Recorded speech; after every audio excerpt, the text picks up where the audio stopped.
Assalamualaikum warahmatullahi wabarakatuh. Kami dari kelompok 3 akan memaparkan review video dan menjelaskan hasil analisa kami dari video yang berjudul Pengabdian untuk Negeri.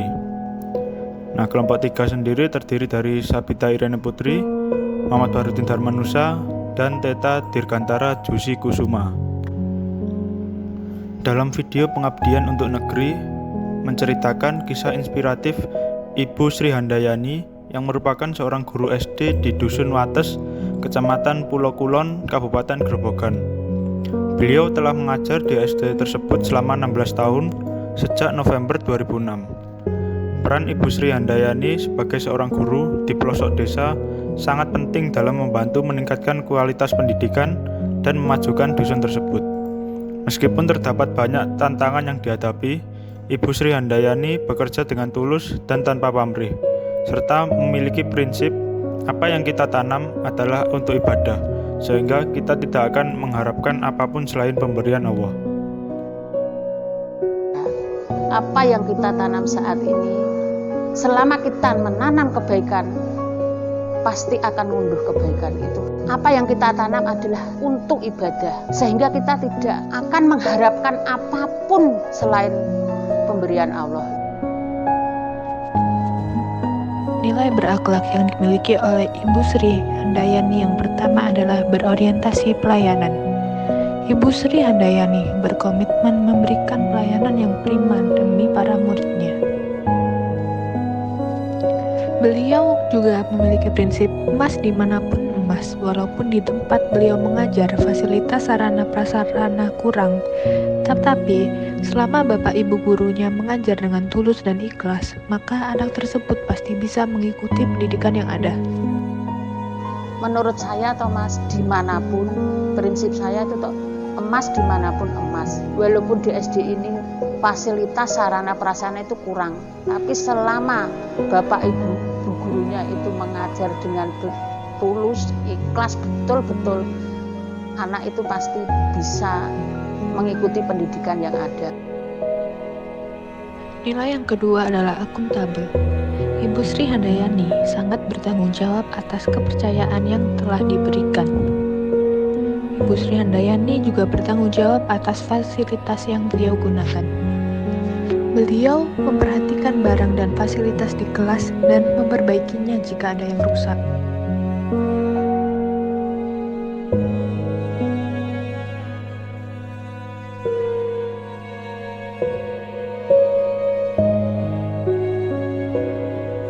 Yang ketiga ada kompeten. Ibu Sri Handayani juga senantiasa selalu mengajar dengan kualitas terbaik dan selalu mengembangkan kapasitas diri dengan berkuliah sampai D2. Beliau juga selalu ingin menyumbangkan apa yang beliau bisa untuk pendidikan di Dusun Wates.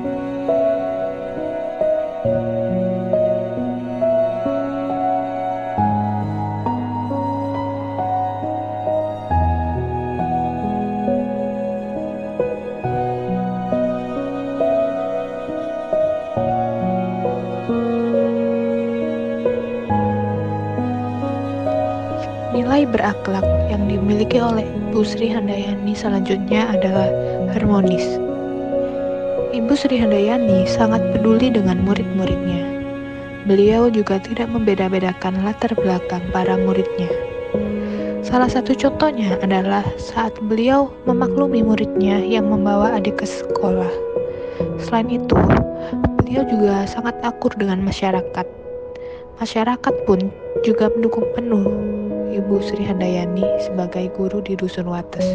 Sudah saya ya dengan sabarnya, tadi kadang ada yang membawa adiknya, itu ya sudah terbiasa saya. Jadi kalau ngajar saya adiknya nangis, ya wes kono metu sik, seperti itu. Yang penting di sini bisa membaca, menulis. Nilai berikutnya adalah loyal. Ibu Sri Handayani memiliki dedikasi yang tinggi untuk meningkatkan kualitas pendidikan di Dusun Wates. Bahkan saat suaminya meninggal, beliau rela mengurangi masa liburnya demi melanjutkan pendidikan di Dusun Wates. Karena apa? Pada saat suami saya meninggal, saya ingin libur karena di sini itu anak-anak kelas kecil itu nggak dia ngajar. Pada saat itu gurunya kan belum banyak Mas, seperti sekarang. Nilai berakhlak berikutnya yang dimiliki Ibu Sri Handayani adalah adaptif. Ibu Sri Handayani bisa beradaptasi dengan lingkungan yang ada, meskipun di lingkungan baru tersebut terdapat banyak tantangan dan rintangan yang harus dihadapi oleh Ibu Sri Handayani. Misalnya akses jalanan yang kurang memadai dan rusak. Namun Bu Sri Handayani dapat beradaptasi dengan hal tersebut.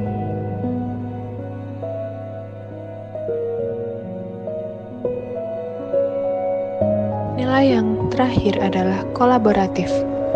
Ibu Sri selalu bekerja bakti dan bekerja sama dengan warga setempat untuk saling mendukung dan mengajari para anak-anak di rumah. Itu juga kerjasama dan kerja bakti warga di sini. Pokoknya di sini itu gampang.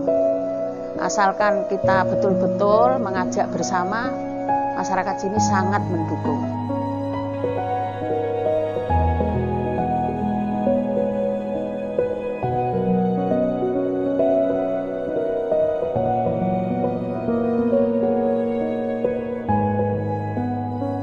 Permasalahan yang kami temukan dalam video ini adalah sebagai berikut.